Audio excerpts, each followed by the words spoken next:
Hanap kung ano yung pagkakakilala niya sa'yo, ay yun at yun na po yun. Hindi na yan magbabago. Na kung tatanggapin mo siya ulit, for sure, mababaliwala ka ng taong ito.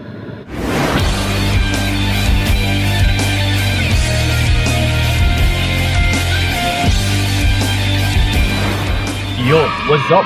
Ayan, kamusta mga utol, and then welcome sa video na ito. So once again, this is pa yung kaibigan ni Kiko. So syempre, usapang pag-ibig na naman. Dahil ito, dagdagan ko pa ang inyong mga kaalaman. Kasi ito ha, ang magiging topic natin sa video na ito is sinyales na namimiss ka ng ex mo. Yon. So ito mga utol, bago kayo dalawang isip or mas naguguluhan kung ano ba yung ibig sabihin na pinapahiwatig or actions na pinapakita ng mga exes ninyo. Okay? So ito, isa-isahin natin na i-feed sa inyo para malaman nyo na rin kung ano ba talaga yung kahulugan. Now, which is yung tatalakayin natin dito na kung ganito yung mga pinapakita ng ex mo ay for sure namimiss ka nito. Okay? So ito ha, isa-isahin natin. Una sa lahat ay seen and react sa mga post mo. Yes. Isa ito sa gawain talaga ng mga exes na namimiss sa atin or nakakamiss sa atin. Lalong-lalo na sa'yo. Once na palagi siyang nagsisin sa stories mo, nagla-like sa mga pinopost mo, nagre-react. Lalong-lalo na kapag nagpupuso-puso. Yes. And then kapag nagko-comment. Na yung tipo na parang nagpapapansin sa'yo. So kapag ganito ang ginagawa ng ex mo, for sure, namimiss ka niyan. Na naghihintay lang din na i-reach out mo siya. Okay? So yun ha, and then ito. Yung pangalawa natin is missed calls or lalong-lalo na sa hating gabi. Yes, na palagi siyang tumatawag sa'yo or nagmi-miss call lamang. Na yung tipo na isa or dalawang ring lang and then napuputol na. Na yung tipo talaga utol na kumukuha ng atensyon mo. Yes, na kung minsan magugulat ka, came from nowhere na, uy, bakit kaya bigla itong tumawag sa akin? Yes, matagal na kaming hindi nag-uusap ha. Ano kaya yung meron? Yes po. Kinukuha niya yung atensyon mo. Na which is yung tipong nagpapapansin talaga. Na para kahit paminsan-minsan ay maalala mo rin siya sa oras na siya ay nag-miss call sa'yo. Okay? So yon. And then ito pa. Yung pangatlo natin is mangangamusta or nangangamusta. Yes. Kapag balaging nangangamusta yung ex mo, na yung tipo na kagaya kanina sa sinabi ko, na magugulat ka na lang na bigla siyang nag-message sa'yo.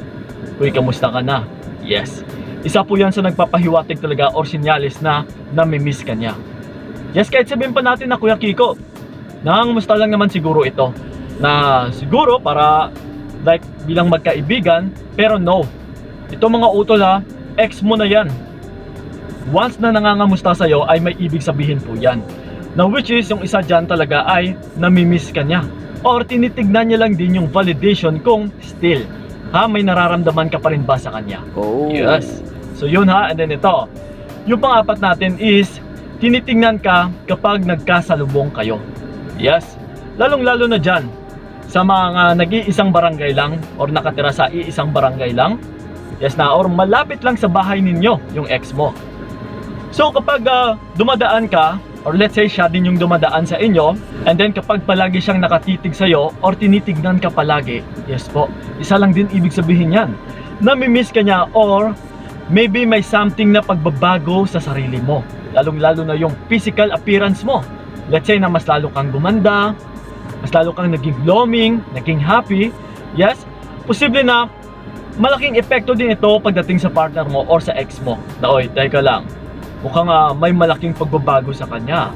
Na kung dati isang parang wala lang, ngayon is parang center of attraction yung dating niya. Yes. So ganun pa man mga utol, kapag palagi ka talaga ang tinitignan ng ex mo, yes, namimiss ka po niyan. So yon. And then lastly is hindi ka tinatantanan. Yes. Isa rin ito sa gawain ng mga exes. Na once na hindi ka tinatantanan ng ex mo, na palagi siyang nangangamusta, palagi kang sinusuyo, na yung tipong parang gustong makipagbalikan sa'yo. Yes po, may ibig sabihin po niyan. Okay? Namimiss ka niya or posible na may na-realize din siya na kung ano yung halaga mo. Lalong-lalo na dati sa buhay niya. Oh. So pero ganun pa man utol, sa mga gawain na ito na nagpapahiwatig na kayo ay namimiss ng mga ex ninyo, tignan nyo muna kung worth it pa ba ito na pag-aksayahan ng oras or pag-aksayahan ng panahon, or kahit sa mabibigyan lang ng palaisipan yung sarili mo para sa kanya. Worth it pa ba? Na like for example na siya ay nagparamdam, kailangan pa ba itong pag-isipan?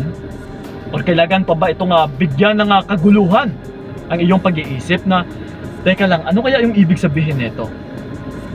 Yes, Utol, kailangan mo pa ring alalahanin kung bakit kayo nagkahiwalay.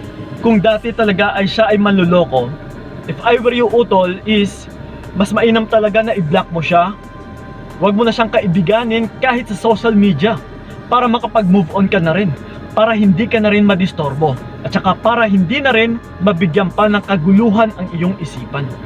Sa bawat kinikilos kasi ng mga ex ninyo ay for sure magkakaroon ka lang ng self-distraction na hindi ka talaga makapag-focus sa iyong mga gawain, sa trabaho mo, na kung minsan is hindi ka pa makatulog dahil sa kakaisip kung ano yung ibig sabihin ng pagpaparamdam niya.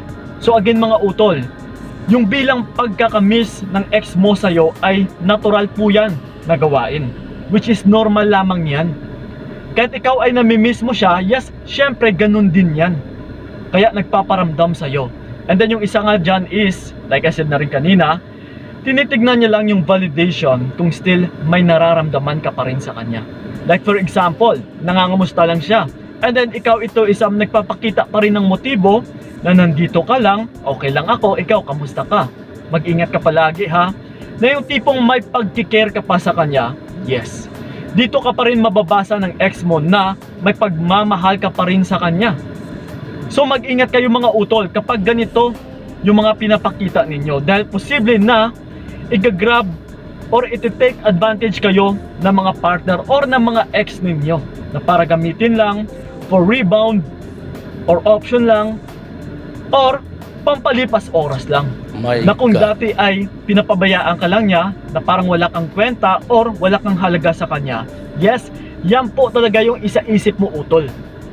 Na kung ano yung pagkakakilala niya sa'yo ay yun at yun na po yun. Hindi na yan magbabago. Na kung tatanggapin mo siya ulit, for sure, mababaliwala ka ng taong ito. Nakukuha lang siya ng buwelo, and then, once na makakuha na ng buwelo, or makatagpo na siya ng iba pang babae, matitiyak ko sa'yo, i-echopera ka ulit ng taong ito. So again, move on ka na. And then, magsimula ka na sa bagong journey ng buhay mo. Okay?